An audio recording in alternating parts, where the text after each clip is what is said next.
Ito yung sa X-ray alignment is maintained, curvature is not accentuated, these spaces are not narrow, osteophytes were seen, lumbar vertebrae, posterior elements are intact, impression of degenerative osteoarthritis is considered.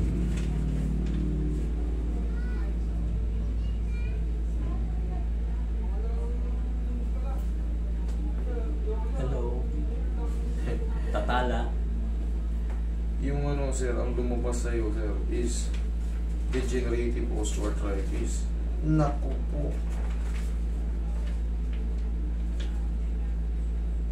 Ano ibig sabihin ng master? Bali mo naman. Ayun baga, may problema ka sa spine sir. Ang tawag dito is maaaring dextroscoliosis or kyphosis. Medyo aggressive yung ano yan. Medyo, oh, kita mo? Okay? Maaaring kyphosis or dextroscoliosis. Depende kasi ito sa ano eh. Depende sa degrees. Pero dito kasi, pag mga x-ray lang, hindi lalabas yung mga ano eh. Minsan naglalagay sila. Minsan sa MRI na. Ngayon sir, kinonsider nila na ano, kinonsider nila na osteoarthritis to. Osteoarthritis.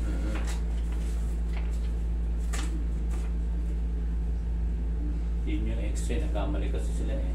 Ang nakuha nila eh, yung chest x-ray. Pero itong nire-request mo eh. Kaya nagulit ako.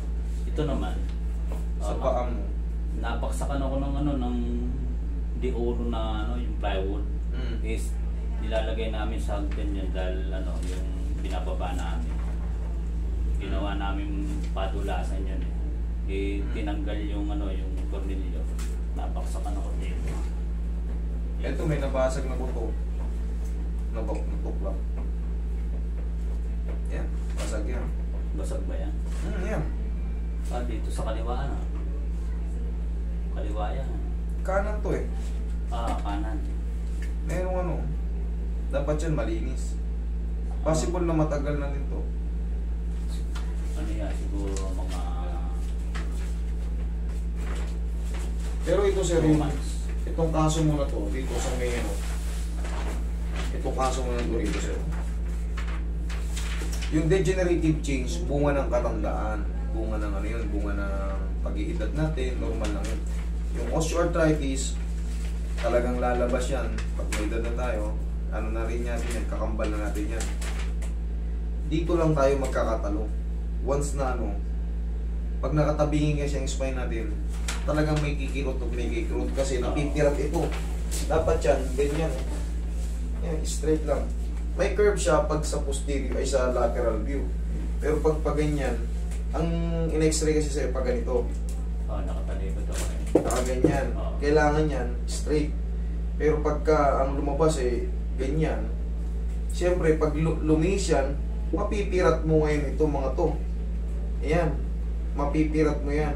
Pag napirat mo yan, tatamaan itong mga to. Yung tinatawag ng mga spinal nerve. Spinal nerve o yung mga sa lumbar, sciatic nerve. Sa'yo kasi sa gitna. Matatawag na ano yan, spinal nerve lang. Dito kasi sa'yo, pag napirat kasi to, ganitong kalalabasan mo. Yan, yung mga ganyan. Maaaring pumutok. Kaya makakaramdam ka ng pagkirot-kirot.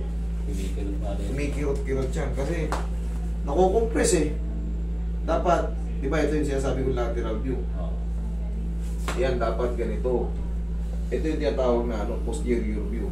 Yan yung nakatalikod ka. Dapat ganyan straight. Sa'yo gumano, di ba?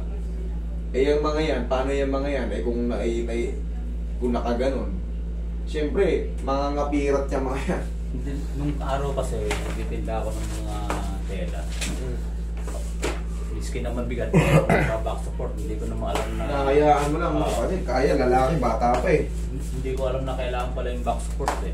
Ngayon, kita mo, lumabas na yung punay. Oo nga eh. Gusto ko konti rin sir. Lumabas na yung... Lumabas na yung resulta ng pagtatrabaho natin kasi paga nung araw. Minsan kasi, minamaximize natin eh. Lalo kung... Kasi gusto natin mas mapabilis eh. Sasabay-sabay na natin kung kaya pa ng buhat eh. Pero hindi natin nakikita yung x-ray natin na ganun pala. Meron ka na yan dati. mild scoliosis, sabi natin meron. Oo. Siyempre, bunga ng kasipagan, buhat tayo ng buhat. Hindi natin napapansin. Nalalo siyang na ano. Hindi, tsaka pagka naipasan ko dito at na ganun ko, sabi ko, okay naman, kaya ko to. Iniaahon ko pa sa ganyan. Pero yung bunga, pagka ito na, pag umidad kasi tayo, humihina na yung mga pyesa natin. Humihina na yun, nawawala na yung sustansya niyan. Yan na, pagka napirat na yan, sigurado, nung ganyan, nung lalabas yan dyan, tatamaan niya ngayon. Yun din yung example, yung namumula na yun. Anong ibig sabihin ng napirata, Master? Ito, napirat yung ano, lalabas yung tinatawag na nucleus pulposus. Napuwersa, parang itinulak siya. Ganun mangyayari. Kaya nangyayari, kirot, manhid yung iba pang parts. Bigay mo yun sa kanya, Roy. Tayo ka, sir.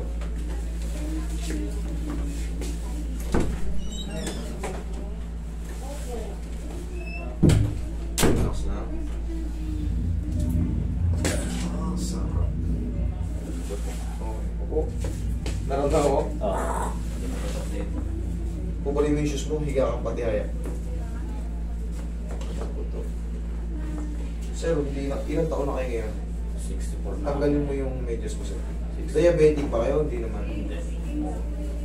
Hindi naman kayo high blood, Hindi ganyan. na. Very good. Ang galing eh. Titignan, susukatin ko yung paa mo. Higa ka, sir. Straight lang. Yung kapatid ko, mas bata sa akin, high blood.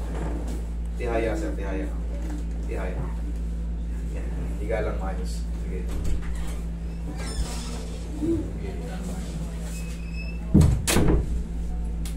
Yan o. Hindi siya sabi ko.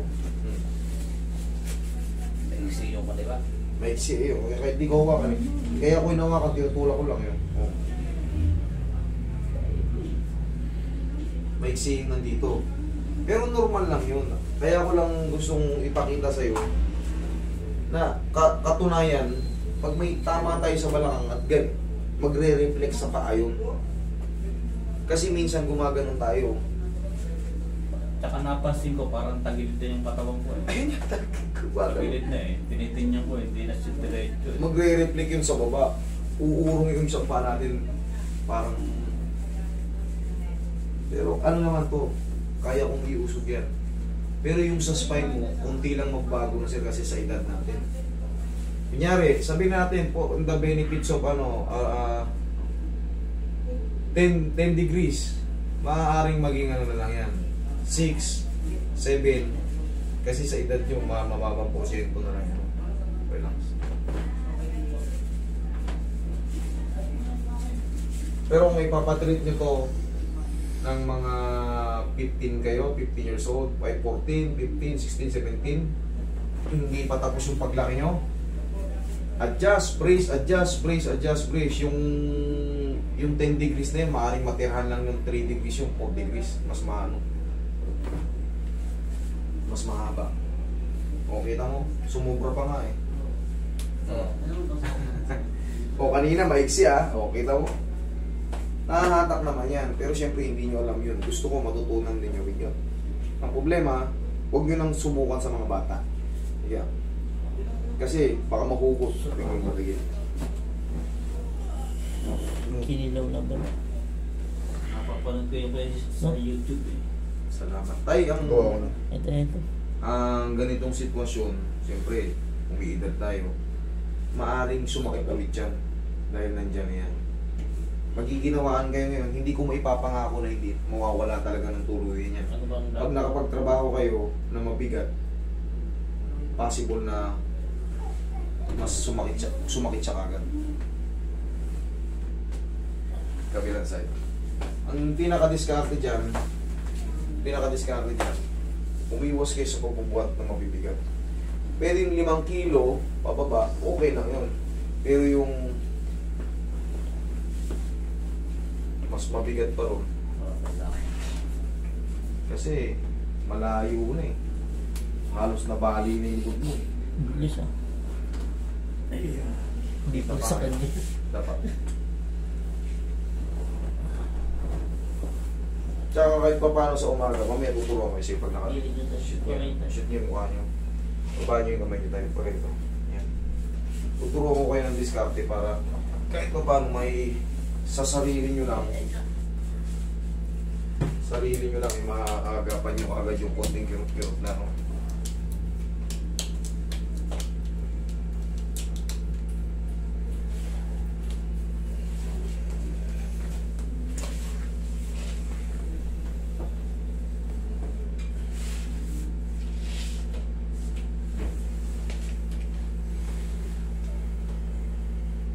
Mahalaga yung mga nag-adjust dyan sa likod nyo. Mababawas yung ano. Oroy, sasundo si tatay.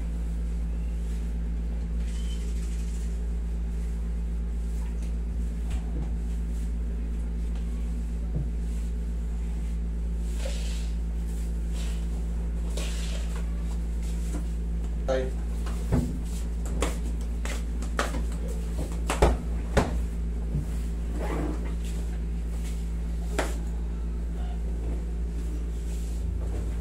Tapos tayo mag-iingat kayo sa ano sa banyo yung mga dulas-dulas dyan.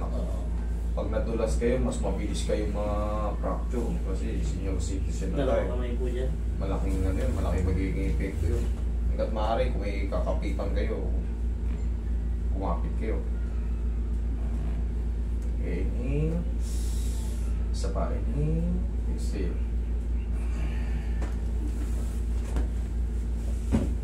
Kaya namin po. Yan ang treatment dito. Tapos tayo, sa umaga, di ba babakong kayo sa higaan? I-maintain nyo palaging ano, tagilid muna kayo. Huwag kayong babakong nung, tagilid muna kayo. Tagilid. Nakikita ko nga doon sa video mo eh. Yan. Ba't depensa natin yun? Tos, siko, tukod. Yan. Okay. Yan. O, di ba? Safe. Kasi malakas itong ano natin eh. Pag puwersa natin sa balakang, alam nating sira. Tayo kayo tayo. Kahit pa paano sa umaga, pag bangon nyo sa umaga, ganyan lang. Oh. Sige, mamaya nyo isuot. Tayo kayo. Pag bangon nyo sa umaga, ganyan lang. Oh. Kahit hindi ka nung malakas, ang mahalaga yung movement. Kailangan kasi squeezing yan. Pero nga. 1. Yun. Medyo lakasan nyo lang ng konti. Pag yan. Okay, kayo. Tingnan kayo. Ganun lang tayo. O anong pakaramdam nyo ngayon? Tingnan nyo yung pakaramdam nyo. Medyo Ha? maginhawa. Pag ginhawa Kasi na. minsan pagka natutulog ako, itong ano ko to, parang may nararamdaman ako na Parang naglalakyan. Ganun ang pakaramdam yan. parang ayaw ko nang naitutulak ito eh. Itong ano ko. Pero kanina tinulak ko. Hindi. Kailangan kasi makabalik yung passage yun yan. Ngayon, maginhawa na pakaramdam nyo. Tayo yung tinuro ko sa inyo. Reviewin nyo yung video natin para yung mga sinasabi ko. May-remind nyo na yung mga bawal na sa inyo. Siyempre, likod kasi ni tatay nakaganyan. Eh siyempre, habang nagsisinyo tayo, pag nakabuha tayo ng mabigat, easy to broke na yung iba pang annulus. Pag pumutok yun, ay alam nyo na, expect nyo na yung kirot-kirot na naman. Maaari pa kayong worst case scenario malumpo. Pero sana hindi tayo umabot doon. Mag-iingat kayo sa mga dulas-dulas lalo sa banyo. Okay, tay, salamat. Master, Pero gumaling naman eh. ang lakas. Tsaka kung may ano pa yan, kumbaga ongoing fracture, masakit yan pag pinindot ko. Oo. Wala naman na eh. Heal na, okay na yun.